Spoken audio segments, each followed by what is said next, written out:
This podcast contains discussions of coercive control, emotional abuse, intimidation, and post-separation abuse. Listener discretion is advised. Hi, and welcome back to After the Quiet. This is episode 94. One of the hardest parts of leaving an abusive relationship isn't just walking away. It's untangling the life you built together. The house, the finances, the possessions.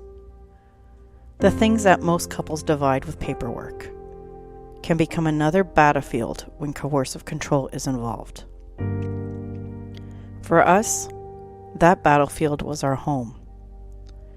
Ironically, this wasn't the first time a house of ours had gone on the market. Back in 2015, when he believed he had found happiness elsewhere and wanted a divorce, one of the very first things he wanted to do was sell our home. Years later, when I was the one who left, his reaction was exactly the same. Get the house listed. There was something that struck me as odd right from the beginning. We lived next door to a wonderful realtor, a man we knew well. He knew our neighborhood inside and out. He would have been the obvious choice.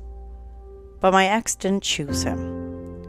Instead, he chose a female realtor. Someone who had once lived on the same street as one of his friends. He had heard stories about her. Looking back, I think he believed she would be easy to manipulate. He couldn't have been more wrong. What he didn't know was that this incredible woman had an extraordinary ability to read people.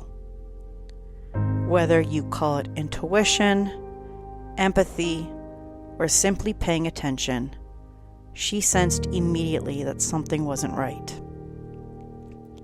Today, I consider one of the greatest gifts to come out of one of the darkest seasons of my life. Most real estate transactions today can be handled almost entirely online. Emails, electronic signatures, phone calls. But she insisted on meeting me in person. She told him she needed to meet with me. He relayed the message, and I agreed. I remember meeting her alone at the house. Within minutes, I felt seen.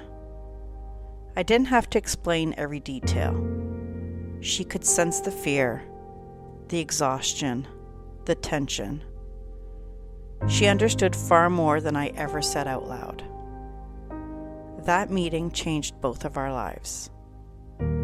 Because of him, she and I formed a friendship I never expected. Over the years, she has celebrated my victories, encouraged me through setbacks, checked in when life became overwhelming. Sometimes the people who walk into your life during your worst moments become lifelong friends. She certainly did. Unfortunately, that also meant she became another target. The first disagreement centered around the listing price. She recommended a price based on comparable homes in the area. I agreed with her assessment. He didn't. He wanted significantly more. Neither of us argued. Ultimately, it was his decision too. So we listed the home at the higher price. And then something completely unexpected happened. On the very first day, we received an offer for the full asking price. Most sellers would have been thrilled. Instead, everything stopped. There was a deadline to respond. Hours mattered. But suddenly, he disappeared. No phone calls, no responses, no signatures, no explanation. Everyone was trying to reach him. The buyers were waiting. The realtor was waiting. I was waiting. Eventually, my lawyer had to send a letter explaining the legal consequences of failing to respond before the deadline. Only then did he reappear. But instead of celebrating the successful offer, he exploded. Not at me, at the realtor. Suddenly, it was her fault. He accused her of pricing the house too low, the very price he had insisted on. He directed hateful, discriminatory language toward her, language I won't repeat here. And then he told her she was no longer to step foot on our property. Imagine being threatened for successfully selling a home at the exact price your client demanded. From that point on, another realtor from her brokerage had to attend appointments at the property. She no longer felt safe. She later shared with me that there were times she believed someone was following her, times she noticed vehicles parked outside her home. Whether every fear was justified or not, the fear itself was real. She was frightened, and she had done nothing except her job.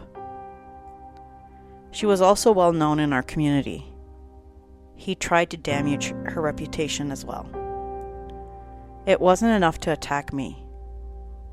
Anyone who challenged him, anyone who didn't support his version of events, risked becoming the next target. That realization was heartbreaking, because I knew exactly why it was happening. The anger was meant for me, but it was spilling onto anyone who stood beside me. Even after the sale, the chaos continued. Before closing, he began removing items from the home that were included in the agreement of purchase and sale. Things like light switch dimmers, installed audio equipment, items the buyers reasonably expected to receive. It created more unnecessary conflict, more stress, more complications. In the end, the house sold. But the story didn't end there, because we still didn't have a separation agreement. The proceeds from the sale were held in trust by our lawyers, while everything else was sorted out on paper. We had both sold our home. In reality, our lives looked very different. Somehow, he managed to purchase another beautiful home in a picturesque village, complete with a swimming pool. Meanwhile, I moved into my mother's house.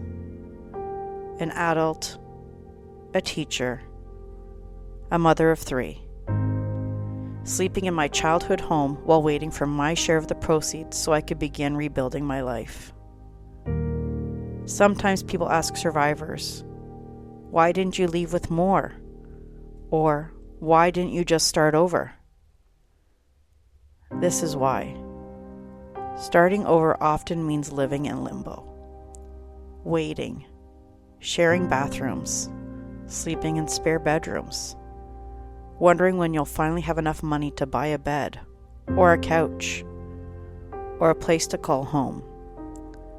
Leaving wasn't glamorous.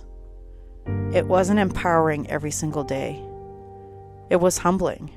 It was uncertain. And it required rebuilding almost everything from the ground up.